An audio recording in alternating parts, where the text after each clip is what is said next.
నా పేరు సరస్వతి, తాడిపత్రి ఎంపీపీ. నేను మాకు మా మండలంలో 2024 నుండి 25 వరకు జరిగిన బిల్లులు కానీ ఏవైనా వర్కులు కానీ మాకు తెలియజేయకుండా అక్రమంగా మాకు తెలియకుండా ఫోర్జరీ సంతకాలు చేసుకొని బిల్లులు వాడుకోవడం జరిగింది.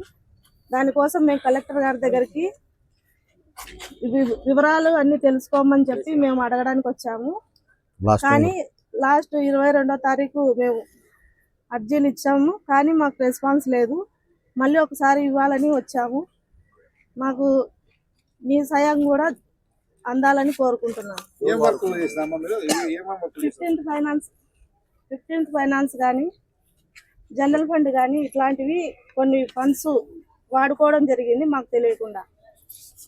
అవన్నీ మాకు తెలియజేయాలని మేము అడిగాము, కానీ మాకు తీర్మానాలు చేయలేదు. మా ఎంపీటీసీలకు కానీ మాకు కానీ ఎవరికే కానీ అసలు తెలియకుండా చేసినారు. ఈరోజు సోమవారం గ్రీవెన్స్ అని తెలిసి మేము కలెక్టర్ గారిని కలవడం జరిగింది. దీంట్లో తాడిపత్రి రూరల్ మండలం 15th ఫైనాన్స్, జనరల్ ఫండ్, మండల ఫండ్లో కూడా భారీగా దోపిడీ జరిగింది.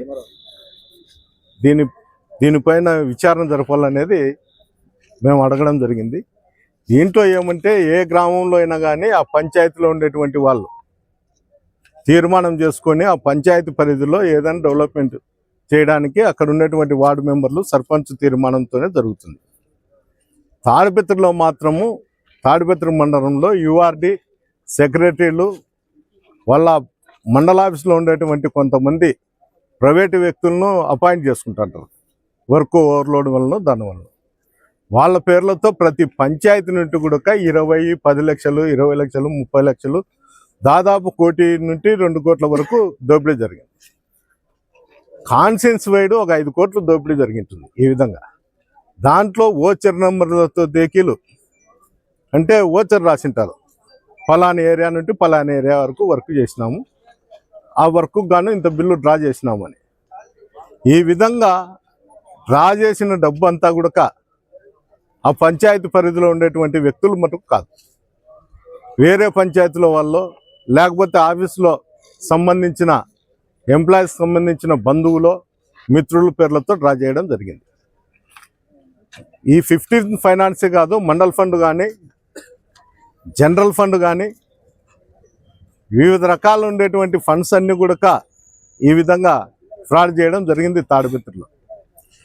దీనిపైన ఎన్నిసార్లు కూడా కొంతమంది ఎంపీపీ గారు కూడా సమాచారం అడగడం కూడా జరిగింది. ఇప్పుడు నెల అయితేనే కూడా సమాచారానికి జవాబు లేదు. మళ్ళీ అదే కాకుండా గ్రామంలో ఉండేటువంటి రామేష్ రెడ్డి అనే వ్యక్తి పైన తప్పుడు కేసు పెట్టడం కూడా జరిగింది. అంటే మీరు సమాచారం అడిగినారు, మీరు అడిగిన దానికి మేము ఇస్తే మేము ఇబ్బందులు పడతాము, డ్రాప్ కాండి అంటే ఆయన డ్రాప్ కాకపోతే ఒక కేసు కూడా టౌన్ స్టేషన్లో పెట్టడం జరిగింది. ముఖ్యంగా దీని అంతటికి కూడా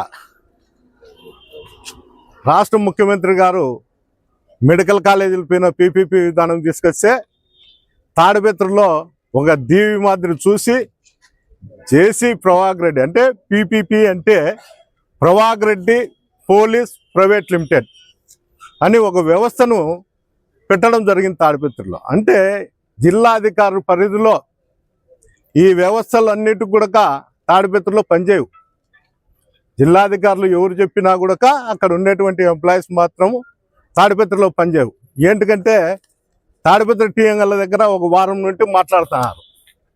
ఈసారి చంద్రబాబు నాయుడు గారు క్యాబినెట్లో కూడా తాడిపత్రిని ఒక దీవిగా ప్రకటించి పీపీపీ విధానం అంటే ప్రవాగ్ రెడ్డి పోలీస్ ప్రైవేట్ లిమిటెడ్ అని ఒక సంస్థను ఏర్పాటు చేస్తారు తాడిపత్రిలో అనేది ప్రతి టీ అంగడి కాడ, ప్రతి హోటళ్ళ కాడ కూడా మాట్లాడడం జరుగుతుంది. ఇది ఎంతవరకు సమంజసమో నాకు తెలుసు, కానీ పబ్లిక్లో మటుకు ఇది పూర్తిగా ఉంది. ఎక్కడన్నా కానీ వైఎస్ఆర్సీపీ నాయకులపైన దాడి జరిగితే వాళ్ళ హాస్పిటల్కి వచ్చి కంప్లైంట్లు పెట్టాలని చూసినా కూడా అక్కడికి పోలీస్ అధికారులు కూడా కానీ పోలీసులు కానీ ఎవరు కూడా కంప్లైంట్ తీసుకునే పరిస్థితి కూడా లేదు. ఎవరన్నా కానీ అడిగితే ఐడెంటిఫై చేయాలంట.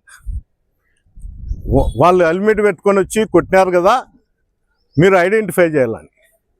ఎక్కడన్నా కానీ ఒక ఇంజూర్ పర్సన్ కంప్లైంట్ ఇచ్చే తీసుకొని ఇన్వెస్టిగేషన్లో ఉండారా లేదా, లేకపోతే నిజమైన వ్యక్తులు ఎవరున్నారని పోలీసు చేయాల్సిన పని అది. ఒకవేళ నీకు అట్లా ఏందన్నా ఉంటే కోర్టులో సబ్మిట్ చేయాలి ఐడెంటిఫై కోసం. ఈ విధంగా కేసు పెట్టిన వాళ్ళను బెదిరించుకుంటూ చేసుకుంటూ ఒక్క కంప్లైంట్ కూడా రిజిస్టర్ చేసే పరిస్థితి కూడా తాడిపత్రిలో లేదు. ఎవరన్నా కంప్లైంట్ చేయాలంటే అది జేసీ కుటుంబం నుంటే రావాలి. జేసీ కుటుంబం నుండి రావాలంటే మధ్యవర్తులు లేకపోతే వైఎస్ఆర్సీపీ నాయకులు ఎవరు వాళ్ళని పోయి అడిగే పరిస్థితి ఉండదు కాబట్టి అక్కడ కేసులు కట్టే పరిస్థితి కూడా లేదు. ముఖ్యంగా నీళ్ళు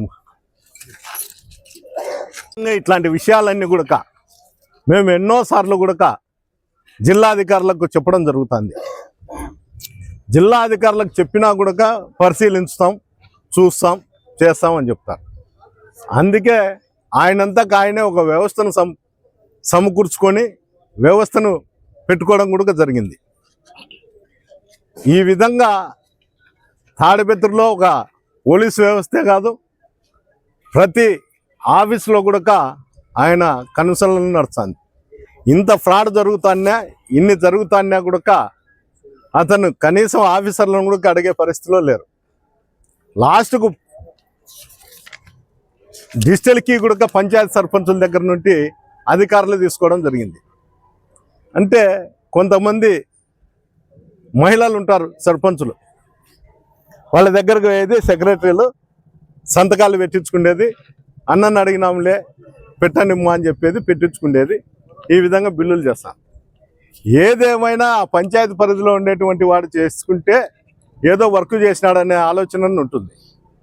ఎవడో ఆ పంచాయతీకి సంబంధం లేనోడు, ఆ గ్రామాలకే సంబంధం లేనోళ్ళు బిల్లులు చేసుకుంటా అంటే కూడా ఎవరు కూడా దానిపైన చర్యలు తీసుకునే పరిస్థితి కూడా లేదు. ఈరోజు కూడా మేము కలెక్టర్ గారికి అదే చెప్పడం జరిగింది. కలెక్టర్ గారు కూడా మేము దాన్ని పరిశీలించుతామని చెప్తున్నాడు, చర్యలు తీసుకుంటామని చెప్తాను. దయచేసి కలెక్టర్ గారికి కూడా మీ తరఫున చెప్తున్నా, దానిపైన చర్యలు తీసుకొని సివిల్ క్రిమినల్ కేసులు చేసి చట్టపరంగా మీరు చేయగలిగితే ఇంకొక అధికారికి కూడా భయం ఉంటుంది. మీరు చేయలేకపోతే ఏదో రోజు ప్రజా ఉద్యమం చేపట్టే పరిస్థితి కూడా ఉంటుందని తెలియజేయడం జరుగుతుంది. అంతే కదా, అంతే కదా.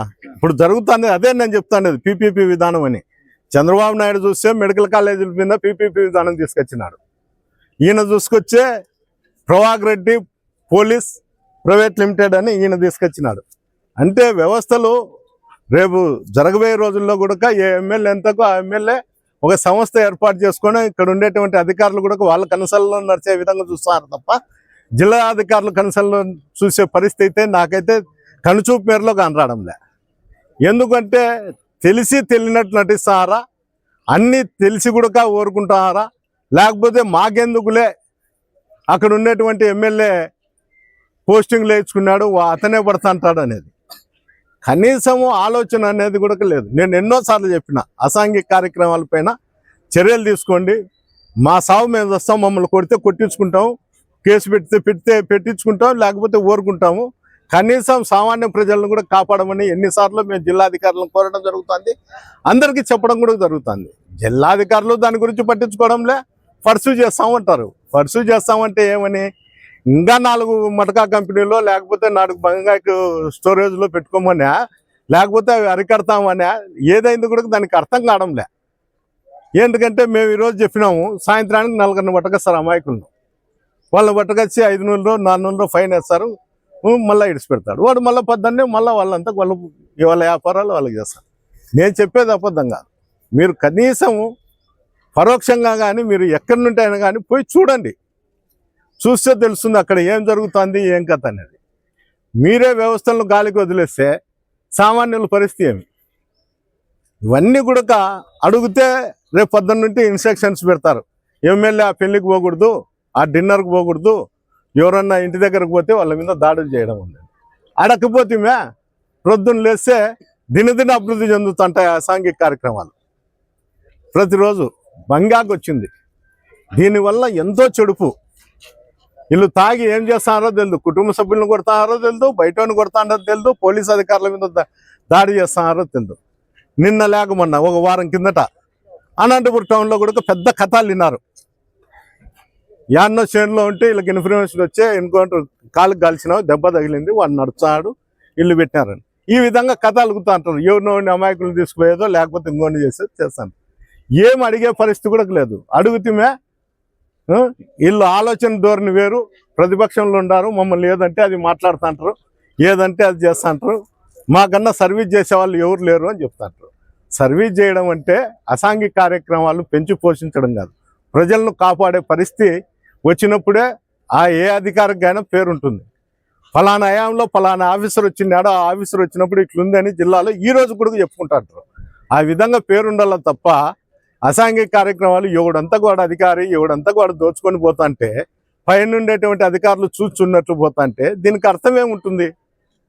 దీనికి అర్థం కూడా ఉండదు. లాస్ట్కు సామాన్య ప్రజలు, ప్రతిపక్షంలో ఉండేటువంటి కార్యకర్తలు, నాయకులు ఇబ్బందులు పడాల్సిందే తప్ప దీంట్లో ఎలాంటి పరిస్థితుల్లో ఏం లేదు. దయచేసి అధికారులకు, జిల్లా అధికారులకు అందరికీ చేతులెత్తి ముక్తాను. కనీసము మమ్మల్ని మీద దాడులు చేస్తే మీరు పట్టించుకుంటారో పట్టించుకోరో అది గాలికి వదిలేసి సామాన్య ప్రజలకు కానీ అసాంఘిక కార్యక్రమాల పైన కానీ దాడి చేసి కట్టడి చేయాల్సిందిగా కోరుకుంటాను.